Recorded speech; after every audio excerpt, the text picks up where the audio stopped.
Bonjour, j'avais fait un article sur la photo de nuit qui s'était effectué en 3 épisodes, donc la présentation, la partie technique et après la préparation avant de passer à l'action.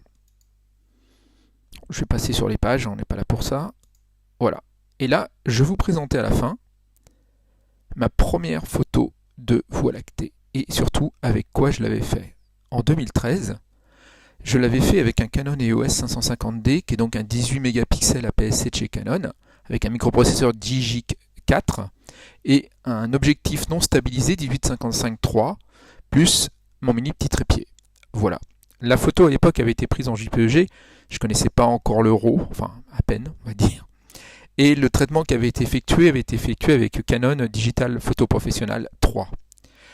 Donc, vous retrouvez ici sur la gauche l'image récupérée depuis le Canon et ce que j'étais capable d'en tirer avec des PP3. Comme je dis, l'effet waouh était là, parce que c'est vrai que ça pétait un petit peu, c'était sympa, ça tirait un peu au rouge, mais bon. Mais en fait, comme je le précise, cette image est énormément et a plein de défauts surtout. Le temps de pause de 30 secondes au lieu de 15 secondes pour un 18 mm APS-C fait que les étoiles sont des traits et non des points.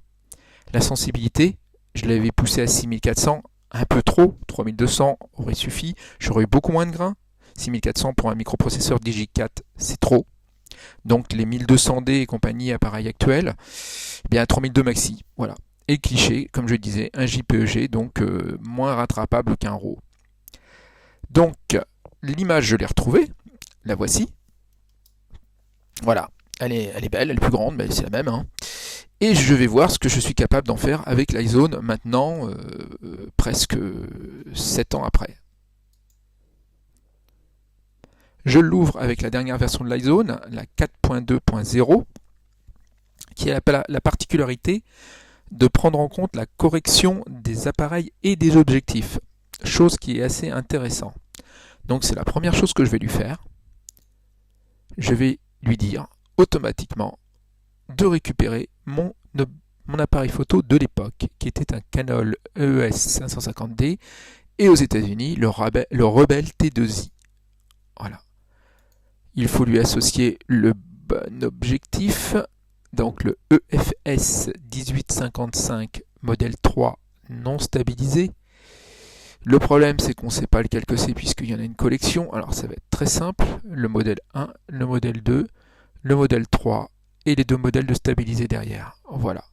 À partir de là, il m'a légèrement modifié l'image. J'avoue que je ne sais pas trop spécialement ce qu'il a fait. Si on appuie sur Origine, on ne voit pas beaucoup de décalage.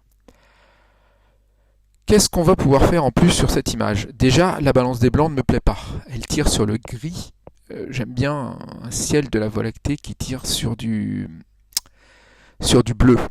Voilà. Donc on va la descendre un petit peu dans les peut-être 3005, 4000. Pas trop.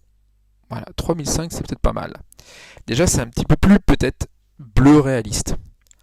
Je ne vais pas aller trop loin dans les modifications, je vais utiliser un des filtres préprogrammés ici sur le côté, ils appellent ça des styles. Et je vais utiliser le style Wow. Voilà, comme vous pouvez le voir, l'image s'est assombrie. La Voie lactée a eu un effet de relief, de contraste on va dire. Et c'est tout ce que ça a fait. Là-dessus, je vais pousser un petit peu le curseur de quantité de l'effet Wow. Et si vous le voyez, voilà, ça donne un petit coup de souffle à la Voie lactée. Je suis à fond. La Voie lactée ressort bien. Mon ciel est bleu, à tendance bleue, on va dire. La montagne est en ombre ici. Vis-à-vis des documents originels, on a quand même un sacré traitement qui est passé. Je ne sais pas si je fais autre chose dessus ou pas. Je pense que c'est déjà pas si mal que ça. Ça change. Quand on regarde bien, c'est tout simple. C'est vraiment, alors là, c'est 3-4 clics, hein, on va dire un clic ici, 2, 3, 4, 5 et un sixième là. Et en 6 clics, voilà ce qu'on est quand même capable de faire sur une photo qui date de 2013, qui est donc un JPEG de 6400 ISO avec un appareil EOS 550D avec un processeur Digic 4 qui a quand même pas mal d'heures de vol derrière en termes de technologie. J'enregistre et c'est terminé pour cette fois-ci.